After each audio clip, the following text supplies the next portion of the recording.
Fantastic. Oh, I might be getting some feedback from somebody's. Brilliant. Oh, it could be you, John. Do you mind popping on mute? Excellent. Hello, everyone, and welcome to National Water Week. It's such an incredible opportunity for us to bring water into the focus, which is the theme for this year's Australian Water Association National Water Week. If you'd like to flick to the next slide, Carly. Firstly, I'd love to start by acknowledging the traditional owners of the sacred land that we're all dialing in from across what we call Australia. I extend my deepest respect to elders past and present and any First Nations people on the call. I'm dialing in today from the lands of the Kaurna people. I'm looking out over Taradanyanga, the place of the red kangaroo dreaming, and the place where the Aboriginal flag first flew. This National Water Week and every day, I encourage us to be inspired by the millennia that First Nations people have valued and cared for water as they still do today, but also acknowledge that since colonisation, their ability to care for water due to laws, rules and destruction has been changed. So I put a call to us all through this theme of National Water Week and bring water into focus, that we can continue to think about how we can make First Nations perspectives a part of that. To the next slide, Carly. So my name is George Hill. I'm a civil and integrated water management engineer at Arup. Today I'm hosting this panel. I am the South Australian representative of our Australian Water Association National Young Water Professionals Taskforce. An absolute mouthful. What are the YWPs, as we say for short? We are a network of emerging water professionals, people who are new to the industry, or it doesn't necessarily mean that you're young in age necessarily, new to the industry and emerging. And we have a branch committee in each state across Australia. So we have a series of activations throughout the year. And this year, we are coordinating this panel that we are a part of today. You can get involved by checking out the Australian Water Association website or following us on LinkedIn.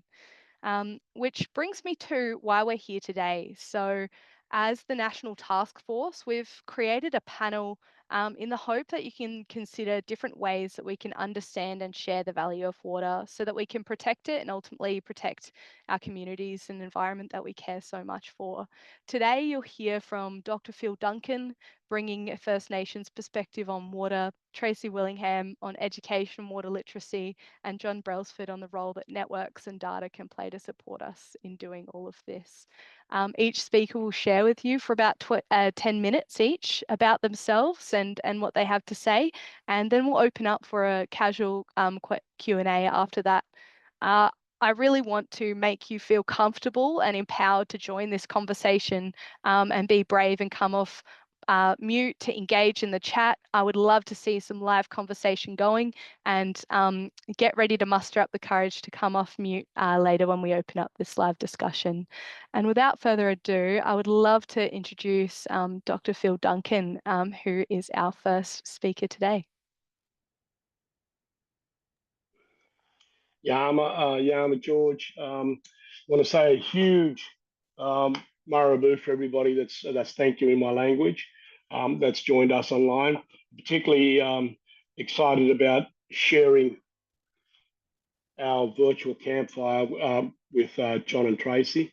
So grateful to be joining you with hopefully having a lasting impression and unlocking some confidence of our young people, the young water professionals.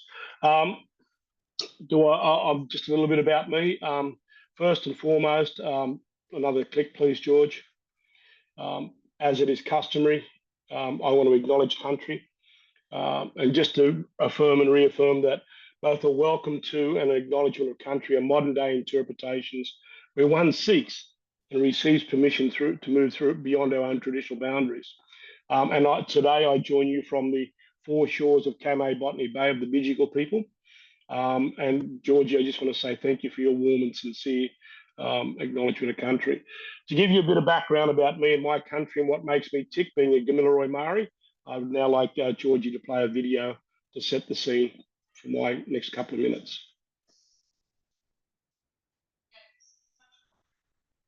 Yamaninda Niwaranaya Gamilaroi Maori. My name's Niwara, and I'm a very proud Gamilaroi man.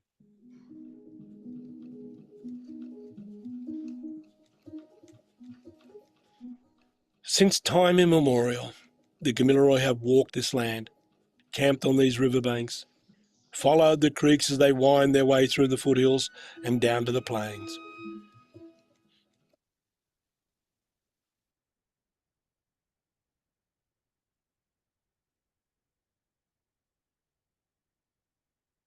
Water is Gali. Gunama is our sacred Mother Earth. Our rivers and creeks are our arteries and veins that sustain us and country and all that exists across the Gamilaroi nation. The arteries have been severed, Gali diverted, drained, traded, monopolised by private interests, industry, profiting the few instead of the whole community.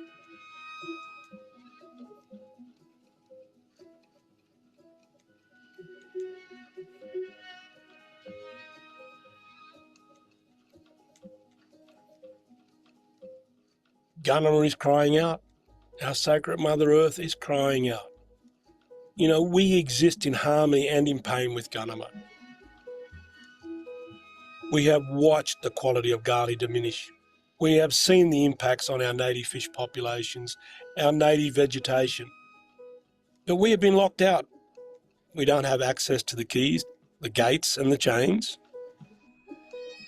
Our responsibilities have not changed.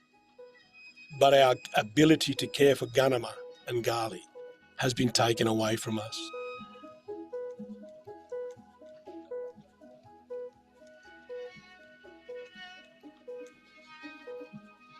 When country is healthy, we are healthy. When country is hurting, we are hurting. No water, no country, no life, no people. Now more than ever, I ask to come together to listen to one another, to act together, to heal together, to create the opportunities to care for Gunama and Gali, as they always have cared for us. I am the river is me. You know. Marabou, George. So that gives you, hopefully gives you an insight into how I feel about my country, my cultural responsibilities, to look after, the river that I grew up on, two in particular, the Guida and the Mihai. And, it's a wonderful experience when you get out there to have the on-country cultural experience and get to see country through a cultural lens and listen to it, their traditional owners and knowledge holders. Next step, please, Georgie. George, I should say. So the cliche I've been using, or the platform that I've been using for many, many years, is nothing about us without us. I use my totem in the bottom left-hand corner is Mullion, the wedge-tailed eagle, strength, wisdom, protection, and trust that Mullion is watching over this opportunity during our National Water Week of us coming together and influencing the next generation of leadership and relationships. The middle circle is that of our traditional governance circles, where our women sit with the men. The one to the right is that where we sit together. And circles are important because we don't believe we don't like having our backs to one another. I want to pay homage to Faye Clayton Mosley, who was deposited at Cootamundra Girls' Home at the age of 3-year-old, my cousin, and grew up in Cootamundra Girls' Home, and she's been so gracious with her artwork in presenting it to me to use. Next slide, please. My connection to country, that image, black and white, is my grandfather standing under the tree he was born under at Terry Hi, which is between Berrigal and Tycannut Creeks at the Terry Hi Aboriginal Reserve. That's me on the far right. When I took 18 PhD and Masters of Research students up there to my and taking them to my family's birthing tree. To everybody else, it's a pepper tree, but that's where I belong. That's my place.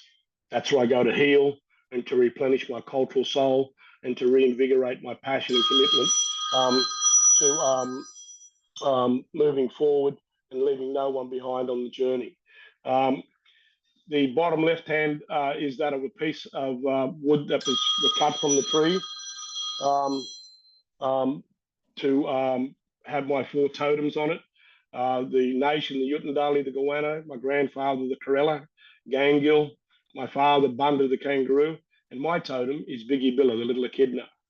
And the top image is that of Burba Lagoon, up near the border rivers, which is my songline connection to country. Everything about our artwork demonstrates our connection, place, sites of significance, and how we continue to move through country with that symbiotic responsibility and the cultural responsibility to care for country. We're not just about country, it's also about our constellations. This is 2 images. The middle one is that taken from Siding Springs Observatory at the Warrumbungle Ranges near Coonabarabran, is that of the dinner one, the emu that lives in the Milky Way. That is that of my mother.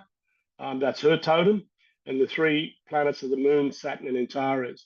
And if you look at the leg hanging down between the 2 bottom ones, you go up under the underbelly, around the head, down around the back, and back around the bottom. And when the legs are hanging down, that's when we know the emu is laying, or the dinner one is laying emu eggs, when we can hunt emu eggs. The image on the left is from my wife's country, Yuin Walbunja country, on the south coast. My point I'm making here is that we don't live our indigeneity or our culture at the door. It's a value. And wherever we go, my culture goes with me. It sustains me, it holds me tight and keeps me focused on the wonderful opportunities I get, like today, to amplify the opportunity to amplify the voices of our next generation of leaders, particularly the young water professionals. Another clip. Thank you. I think the other slide, George, is for when we come back. Yep. Thank you for this bit of time. I hope that I've set the scene, and I'm really looking forward to Tracey and John and influencing you to be better together. So I have a principle that says, let's make every day better by us being better together. Yoi. Thanks so much, Phil. Really appreciate those words, and an absolute scene setter. I feel inspired and very keen to hear how our subsequent speakers are going to speak to their own connections and values of water. So Tracey, I'll hand it over to you to pick up where Phil's left off. Okay, Georgie, you hearing my sound okay? Yeah. Fabulous. I'm just going to hit a timer because I tend to talk a little bit too much. Phil, what an absolute cracking start to this amazing webinar. Thank you very, very much for the invitation to be a part of this today. I was a bit beside myself when I was invited to participate and to speak to this topic, and I'm thrilled to be here. So, George, can we move to the next slide, please? Fabulous. So, folks, I was unsure what to call my little section here. And I thought I'm not coming along to try and encourage and give you some tips and tricks to become an ambassador for water sustainability, because everybody already is. You are an ambassador for water sustainability. And what I'm hoping to do in my 10 minutes is just inspire you to lean into that role a little bit more. So providing some small practical ways to make a big difference. Before we really jump in, I'm dialing in from Parramatta today, which is kind of close to the city, if you like, in New South Wales. I'm on level 6 of a 14-storey building. And so I feel quite removed from country when I'm sitting in this concrete structure. But I am very conscious that I am seated obviously below me, and through all of those floors, there is Darug country that is holding this building here. And I am so grateful and mindful of the care of country and the nurturing that continues from the traditional owners of this land.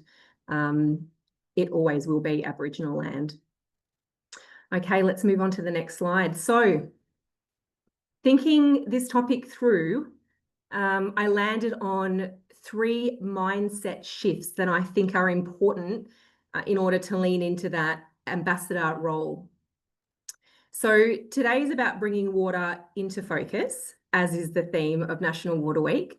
It's about recognising that water is more than that behind the scenes feature of our life. It's actually the centre of the story that we all share. So I thought we could take a look at these very simple but powerful shifts that will help us not just use water, but truly value and protect it. So on the left, you'll see a graphic that reveals water's hidden journey. So that is the water that is inside the foods we eat, the clothes we wear, and the landscapes that we love. For most of us, water is just what pours from our tap, but it lives in so many places unseen. And I really wanted to highlight that today. When we look closely, we find water is in every part of our lives. And it reminds us that it's more than what we drink. It's essential to everything that's around us. So bringing the hidden water into focus, we can start to understand our real impact in the work that we do each and every day and begin to appreciate water's true value. In the centre, there's a cartoon generated by AI, which I thought was quite interesting because it populated a few that were very different, but I particularly pulled out this one for today's webinar. It shows some people actively saving water. So we've got turning off of taps, collecting rainwater from the roof, which I thought was an interesting image, and caring for plants. This shift is about moving from just using the water, but to noticing, respecting, and protecting it through everyday choices. When we actively value water, we become part of the solution. Simple actions that are repeated by many lead to real change in our homes, our streets, our communities, our neighbourhoods, our country. The last graphic in terms of the mindset shifts is the rivers that connect communities, cultures, economies, and ecosystems. That illustrates water's role in linking us all, weaving together the people, the places, and the natural world. When we move beyond seeing ourselves as isolated water users and start seeing water as a shared resource, I really think we tap into the power of connection. Water stewardship isn't just about personal habits, it's the ripple effect across society. So collectively, those simple but powerful mindset shifts bring water into focus. So acting with respect and recognising our connection. It empowers each of us to create meaningful change for a sustainable water future. And together, small changes in our daily lives will ripple to leave broader impacts for our communities and our environments. Next slide, please. So this is not a Tracey Willingham idea. This actually was presented to me at a leadership workshop the other day, and I was busting for an opportunity to share it. And so I'm so pleased that I could do this with you today. It's around being the first penguin. You may be familiar with it. I had not heard about this before. And so that question around, okay, there's 3 mindset shifts that I could adopt, but how do I do that? So my sense is you need to start by being the first penguin. It's a simple but powerful lesson from nature. When a penguin jumps first, someone needs to go first, and the others soon follow. It's a moment of leadership. It's the one clear line of sight that it takes to shift the focus. So in your own work and communities, I think being the first penguin means trusting your vision, acting with courage, and setting momentum for those that are around you. I think it's about showing what's possible and helping others to feel confident to step up beside you. So if you were that first penguin, I think you have opened up that opportunity to champion smarter water choices in our community. Water stewardship starts with one action. So it could be a conversation. It could be helping someone install a water tank. It could be modeling just mindful water use in your workplace. When you step up and show what's possible, you create visibility for solutions that others might not have considered. You can inspire new habits by being the first. For example, start to capture the shower warm-up water and reuse that.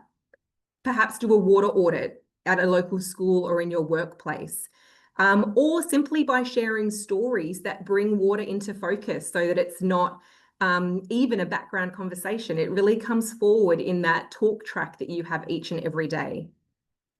With every small step, from signing up to a local cleanup, citizen science project, advocating for water-wise landscaping, you're opening up a door that others can come along and join you and walk through. Water leadership, stewardship is courageous. It helps communities build a sustainable water future, but it's just that one brave penguin jump at a time. So I encourage you to be the first penguin. The next slide is, actually, we're going to pause for a minute because I encourage you to do a little bit of reflection here around how many times you have actually used water today. So I'll just give you a second to kind of create a little list in your mind of all the times you've used water today.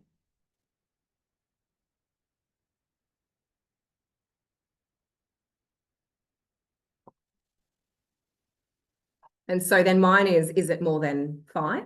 Has it been 10? We use it all the time and we just aren't always conscious of it. So imagine it's a busy morning. You walk into the kitchen and you turn on the tap and you let the water rush out as you fill your kettle or you rinse your breakfast dishes. Most folk hardly give that a second thought. The water's always there, it's clean, it's ready, and you trust it's ready to go.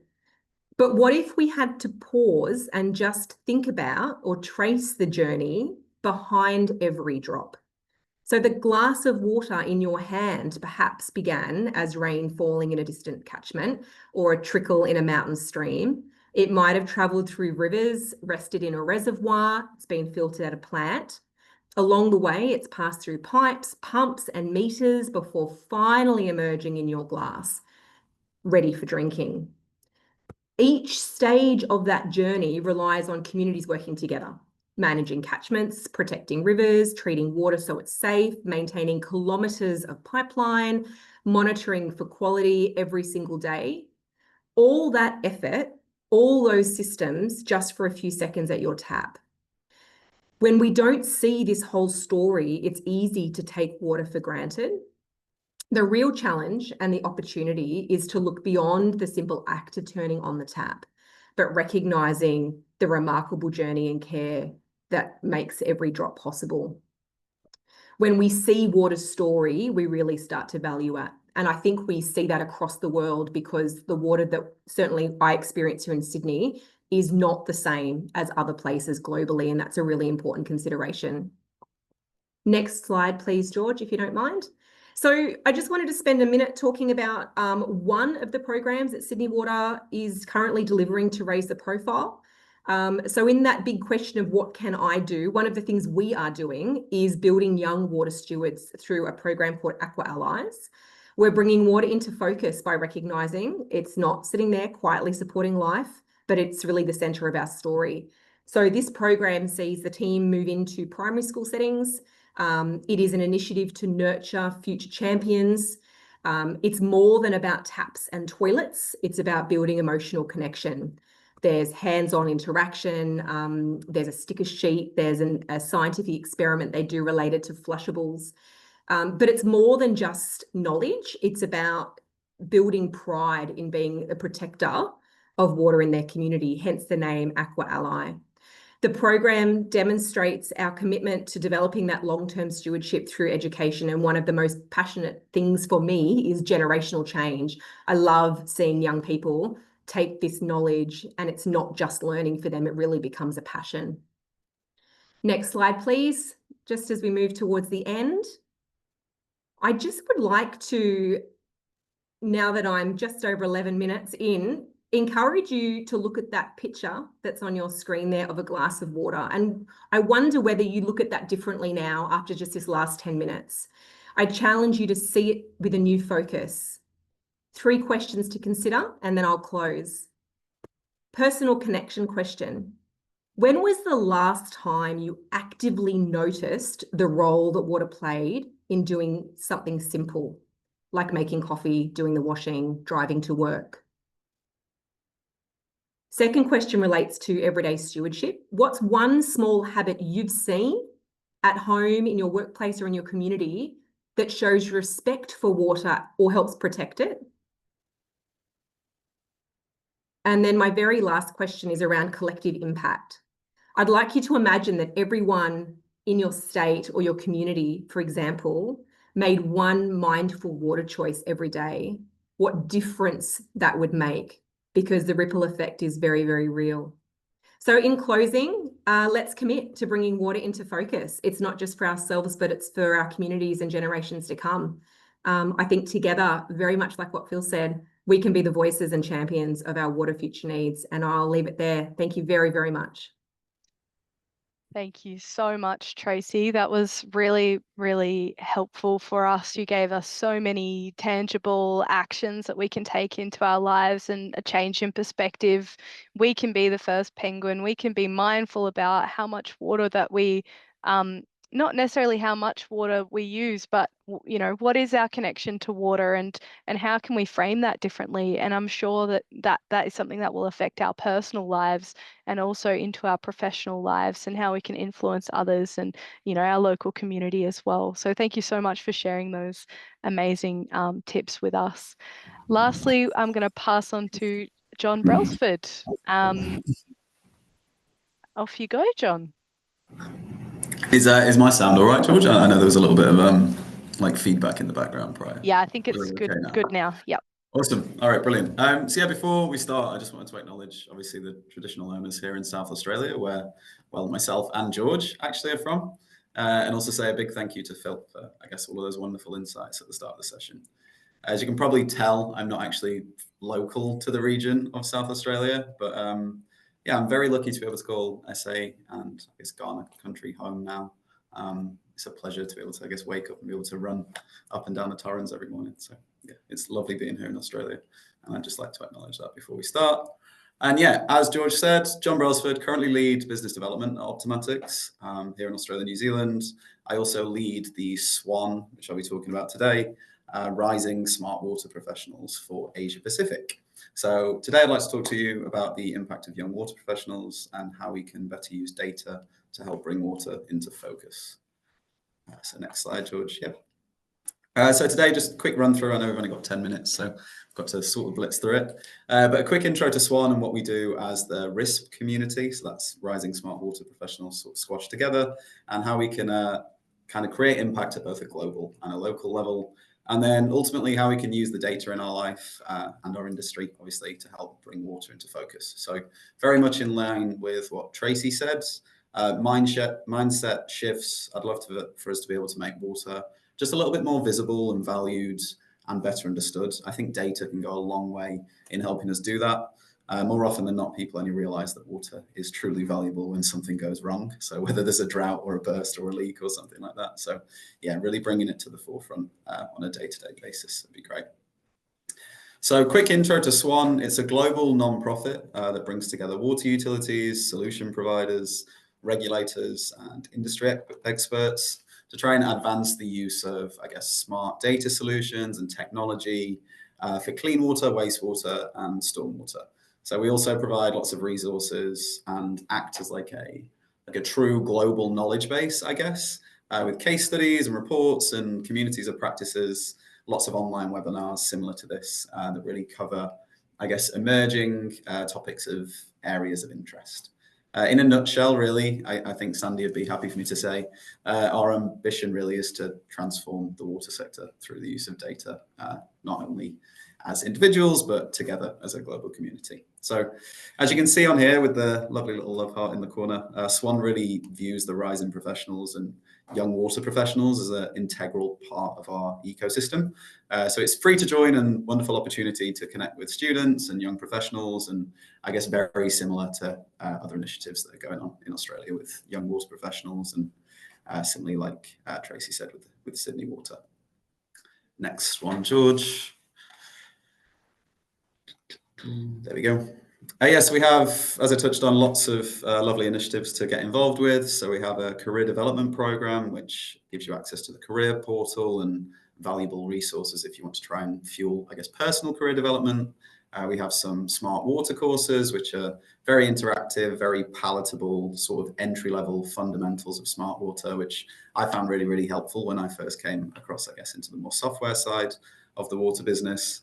We have a mentorship program as well. I can attest to it being really beneficial, both a mentee and a mentor on the SWAN program, as well as the AWA one as well. So that's been really, really beneficial, not only for me from like a career perspective, but also creating opportunities to meet other people like George and like Jess, and where all of this, I guess, idea for today's webinar stems from, which is a great testament to that. We also have an ambassador program, again, which I was part of. It got formed in 2019 back in the day, and that's a wonderful opportunity for young water professionals. I know sometimes people do often feel a little bit overlooked, so we take a lot of our younger water professionals or RISP cohort and kind of bring them to the forefront. So allow them to deliver webinars and proceed in like conference proceedings and do bits of emceeing and things like that to really put you in front of, I guess, more senior people in the industry, and also give you opportunities to practice some of the more soft skills, I guess, that us as engineers don't typically have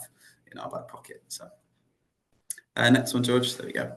So yeah, on that, as I said, as young professionals, we're in quite a unique position, and we really want to, like, at Swan, empower young water professionals to not really just join that conversation around how the industry is being framed, but really to try and shape it. So as part of our 4th workshop in Sydney on November 10th, there's some fantastic opportunities that are built all around getting the rising smart water professional community involved. So there's like interactive roundtables and networking, and just generally a wonderful opportunity to connect with other like-minded young or senior professionals in the industry. So yeah, I recently presented at one of our conferences in Berlin, which was a great opportunity for me. And I must say, having been to quite a lot of conferences, I guess, in my early career, that sometimes they can lean towards being a little bit stuffy. Swan tries to go in a little more of an unconference like take on the whole conference dynamic. So it's not 8-hour-long days of tedious PowerPoint presentations. It's a lot more interactive, and yeah, they're really good days all in all. So if anyone's keen to come along, Sandy's very kindly provided like a hefty 50% discount for anyone that wants to come along. So either feel free to reach out to me afterwards, or jump on the website and you can have a look at the program and the agenda. So enough networking aside, really. Ultimately, we're all here for the customers and the people who are turning the tap on and actually drinking or engaging with that water, whether it is at tap level, whether it's at river level, whether it's at community level.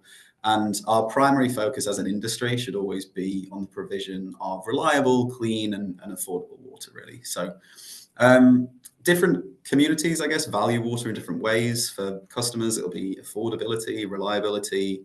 For utilities, it might be efficiency and sustainability. And for the general day-to-day user, I guess you want trust and transparency, and more so now than ever, I guess people want to see some level of that environmental care built into where their water's actually coming from, and take a bit more ownership about the visibility of that initial water source. So really, it's our job as an industry and at Swan specifically to really connect all these perspectives and ensure that water, it's not just delivered, but it's understood, whether it's at primary school level or whether it's at like a global CEL level of how water can actually affect our wider communities. Good. So yeah, whilst we're currently working towards this whole data-driven, interconnected water network, there's a lot of challenges that I guess I see on a day-to-day basis when working with both utilities and consultants. So when we talk about valuing water and really bringing water into focus, I think often data and having sufficient data is a big part of that.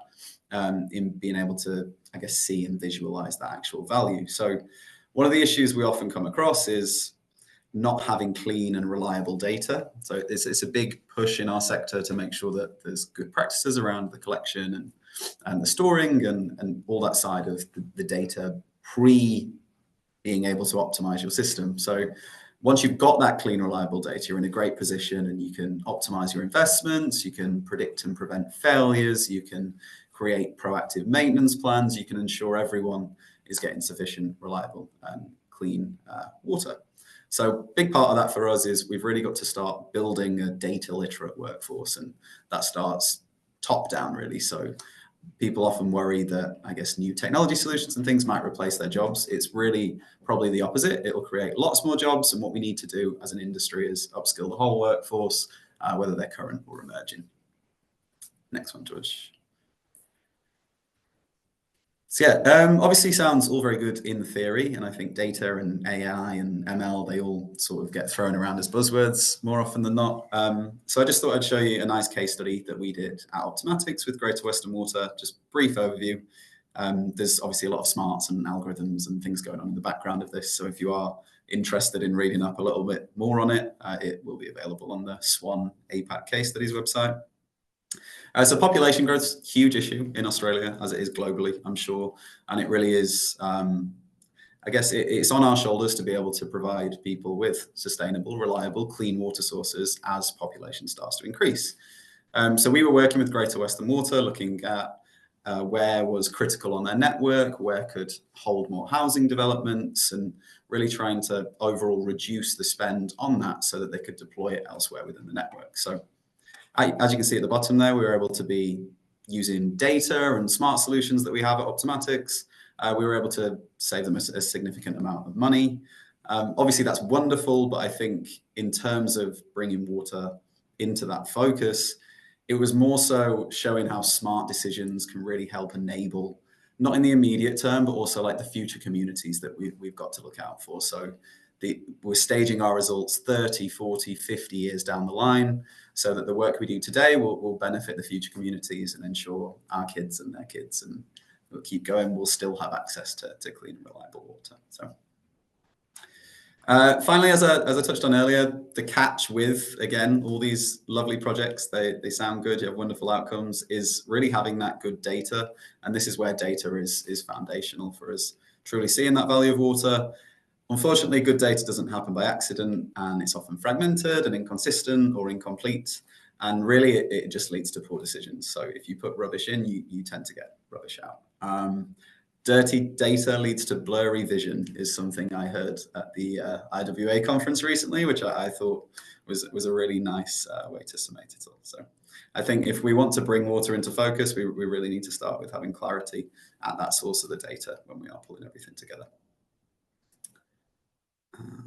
And then, yeah, linking this all back to the start, it's really important to acknowledge that technology is arguably moving faster than ever. I think every day you turn on the news or whatever media outlet you look at, and there's AI splashed everywhere and data centers and whatnot.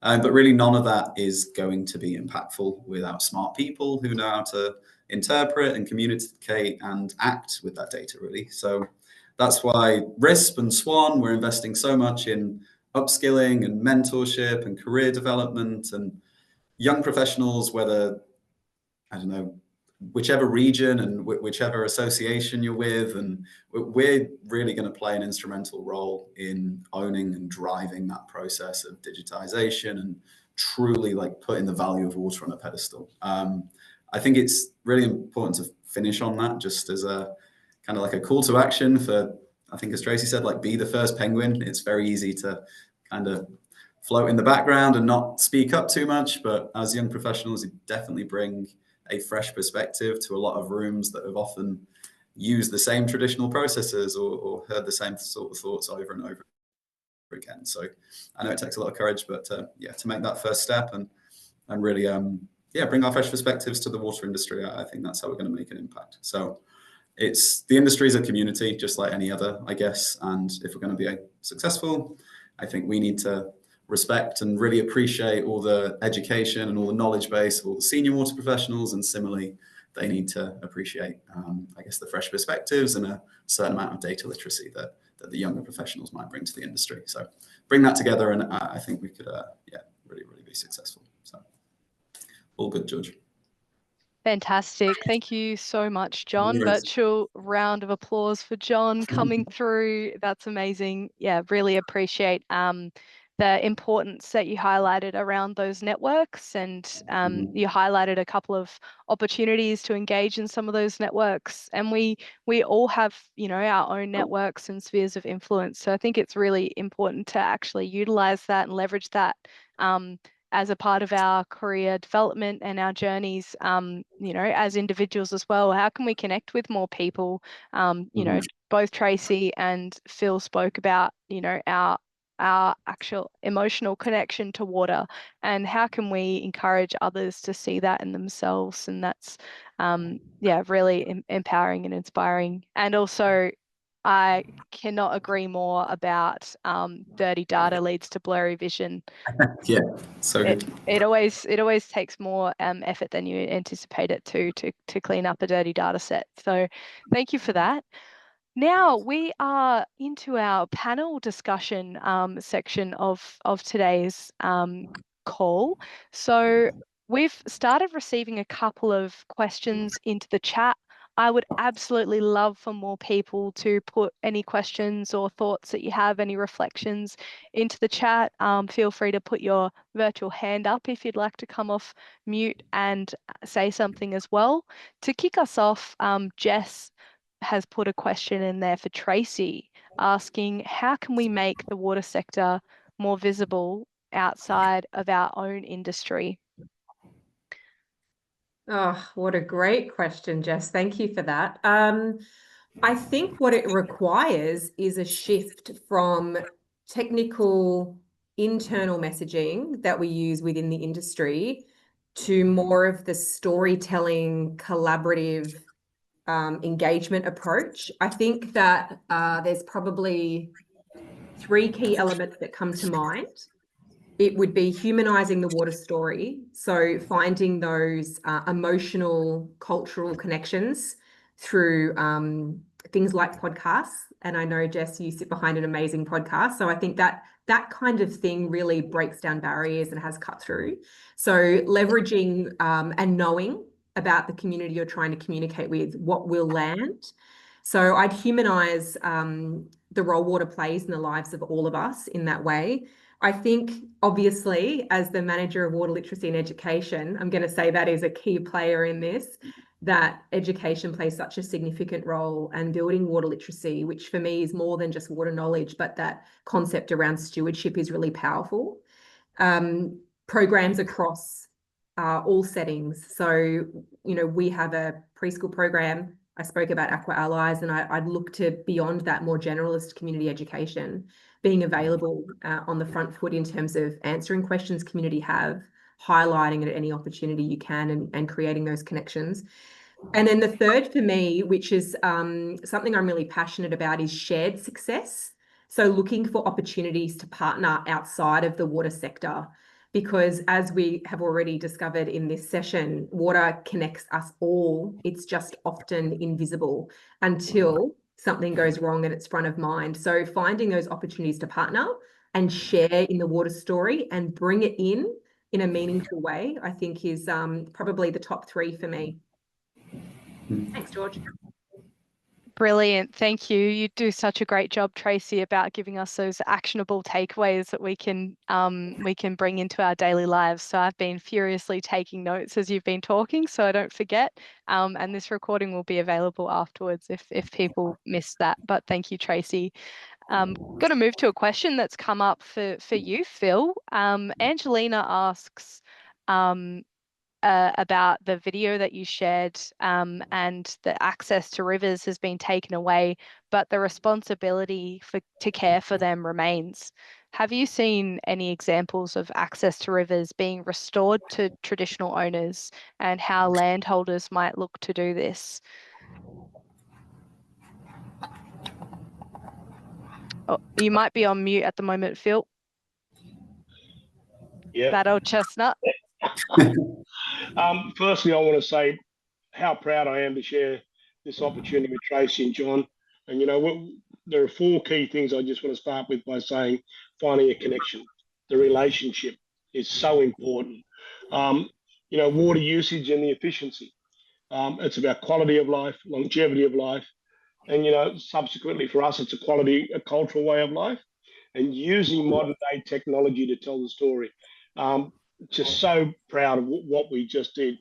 And obviously, we're connected about looking at the future through the eyes of the next generation. How empowering. It's the relationship. I come from a nation where you've got 11 rivers, a great artesian basin, and a wetland that's got 4 international Ramsar sites. And so access to those after being disconnected was about walking and talking together, finding connections, finding the very thing that is passionate within us. And that's love of country, love of the resources, and what the value of country that we leave for our next generation. And asking the question of how can we do this together? So finding those relationships, and that has been very, very prominent in the work that I do. We have now got an on-country classroom that allows us to connect to the entire system of the Copton, from the Gwydir River, from above Copton Dam to the wetland. And that has come about through bottomless cups of tea, sitting down, having a yarn, and just being who you are, and just having a yarn. And that's built on creating a safe environment where we can have these courageous conversations. But I'll leave it there, but it's the relationship. And what I see Tracey and John and myself doing here now is investing in tomorrow's, not leadership, but relationships that lead to stronger leadership. Absolutely. Thanks, Phil. Definitely it starts at relationships. If we want to look at how we bring, rivers back to traditional owners, we actually need to start that conversation and build connection and understanding of place and how we can work together. That's an excellent first step. Another really interesting question has come through, and hopefully this will enable you all to kind of riff off of each other, is what actually inspired you to pursue a career in water, and what keeps you motivated in that career? I think there's some very loud noises coming through. I'm not sure where they're coming from. Tracey and John, I'll just be very quickly. I grew up anyway, I've seen the changing landscapes through industry change, particularly where I come from, the Northwest Slopes and Plains.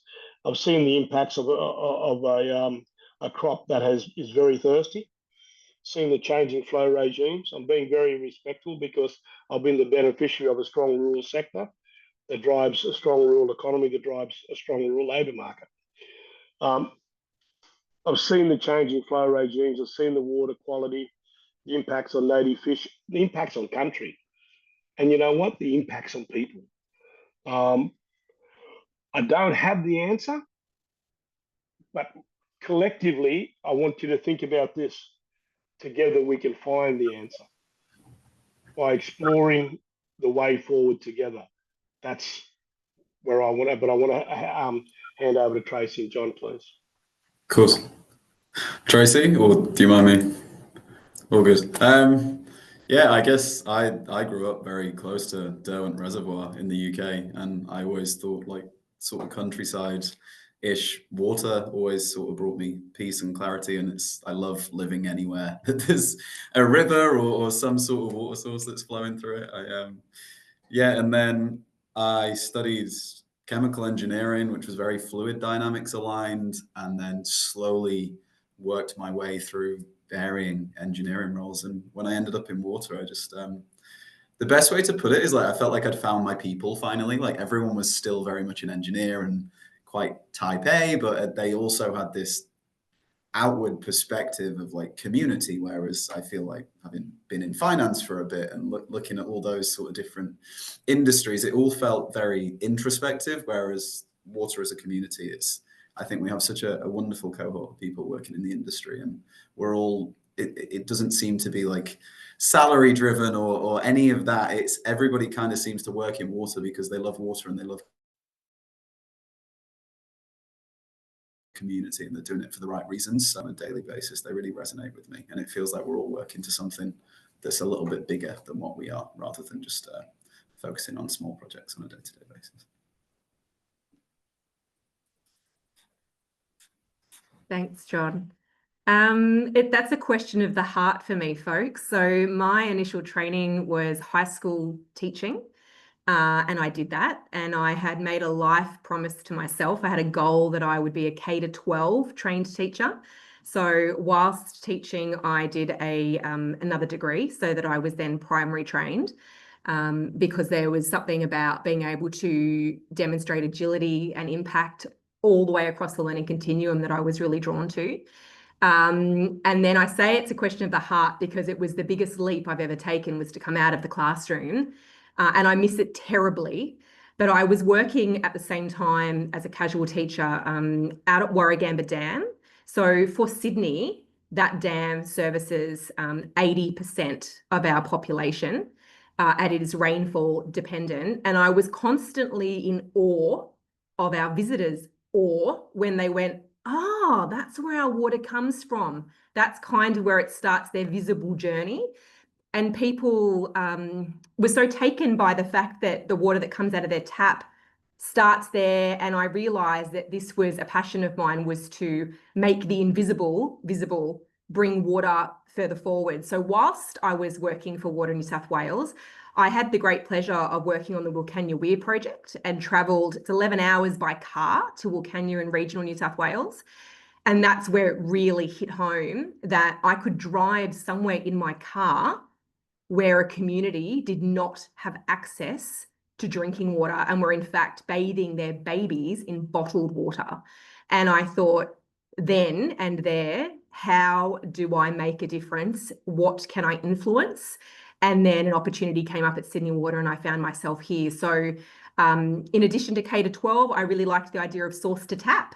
And so I've done the source and now I'm at the tap, and I'm trying very, very hard. So please connect on LinkedIn to connect with young people, because Phil is right.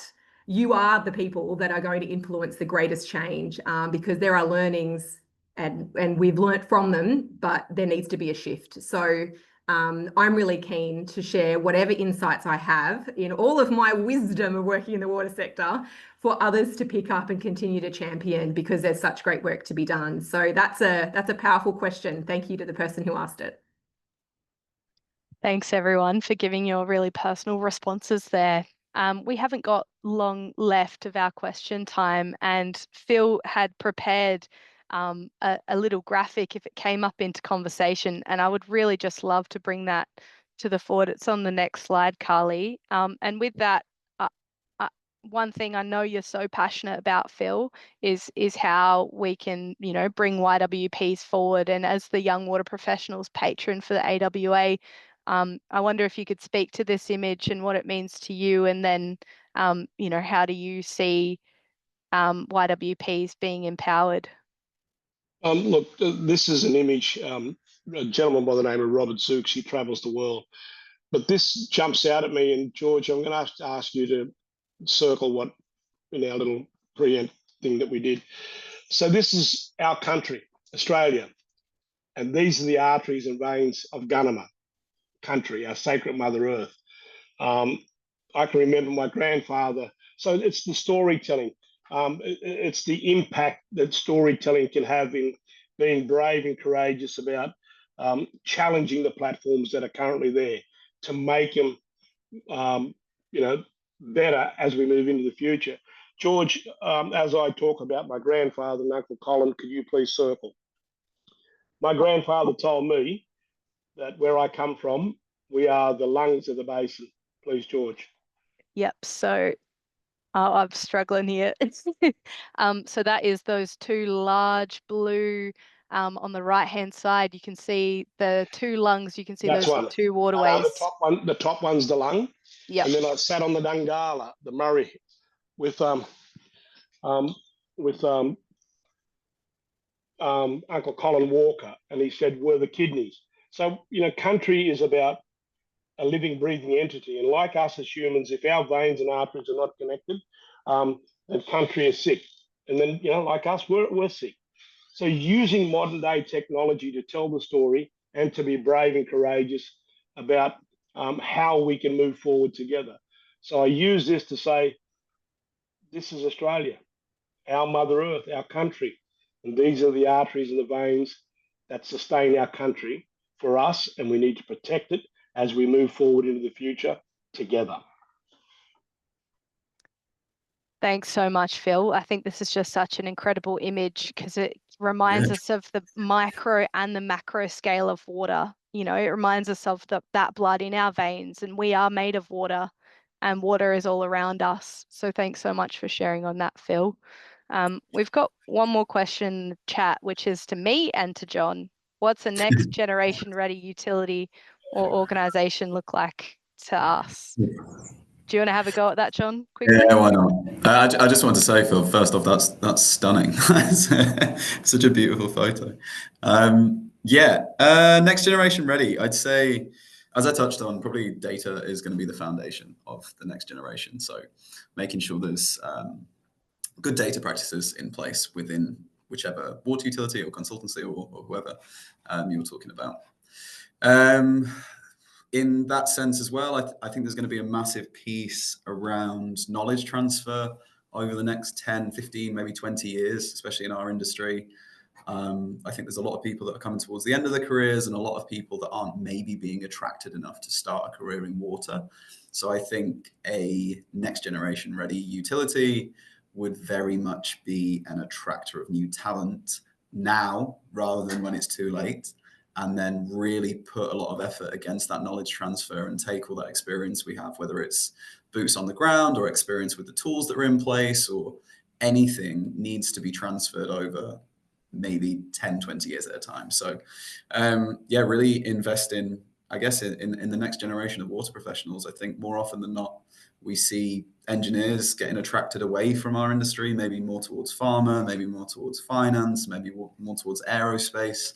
I did it. I went and worked for Boeing for a year and left because it's not for me. But I think all the education piece and starting early, having careers days, like I went to an engineering school in the UK and Yorkshire Water weren't at the careers day. So I think if Yorkshire Water were to be a next generation ready utility, they would be there and they would be canvassing for the most talented data literate people to join the water industry. Because I guess as Phil's just said, water's the lifeblood of everything else that's going on. So we need to start making more investment there than we do maybe in other industries like gas and electric and utility. So yeah. Absolutely. And I think that we can't wait for the opportunities to present themselves to us. We have to create those opportunities so we can surround ourselves by, amazing mentors like Tracey, John, and Phil who uplift us and give us the courage to carve out that space for us, because future ready utilities, next generation utilities create that space for the next generation to share their ideas and for diverse ideas to come through, different backgrounds, abilities, ages, genders, cultures, races, everything needs to come forward in the next generation. So we'll need to close out this event now. Carly, we'll move to the next slide. We've just got one call to action here. We really want to understand, how do you want to bring water into focus? What is the one thing you're taking away from today? If you could scan this Slido and give us an answer. This is going to give us a beautiful word cloud that we can take away. So what will you bring? How will you bring water into focus is what we really want to see here. I've put the QR code also in the chat. And hopefully on the next slide, we can start to see some answers coming through. And with that, I would just like to extend a massive thank you to Phil, John, and Tracey for your incredible words today, for sharing with us everything that you bring, all of your experience and key takeaways for us. We're really grateful to have you to support us, and we'll certainly be reaching out to you in the future to continue to engage, and that's a call for everyone to do the same. Be the first penguins coming up big and strong there. That's fantastic. And we've just got one more slide at the back, which is National Water Week will continue for the rest of this week. There's lots of ways you can continue to get involved. There's many more events on. You can become an ambassador for National Water Week. Keep in touch with the news and resources available online with this second QR code. And so you can keep in the loop and learn lots from others. But I encourage you all to take up that role in sharing your own story and uplifting yourself into these conversations. Be that first penguin, and yeah, live by example, tell stories, and you know, be that one that demonstrates to those around you how we can make a difference in the water industry. So thank you all, and I'll leave you for today. George, I just want to say thank Go you, for it. Murray, for organising this. Tracey and John, whenever the chance comes, I'd like to have a cup of tea. But to all you people that have joined, Carly Sargent, my sister, Carly Suter, my sister, and everybody else, stay safe, well, and stay strong. The future needs you. They need your collaboration, and be the leader that you aspire to be. Don't take no for an answer. Much love and respect to you all, people. Thanks, Phil. And that's a good reminder. Thanks to everyone who contributed to the organisation of this event. Chris Lee was instrumental in this, and Carly as well, and the rest of the National YWP Task Force. So thanks for that, Phil and everyone. Catch you next time. Thanks, everyone. Cheers, George. Appreciate that. Bye.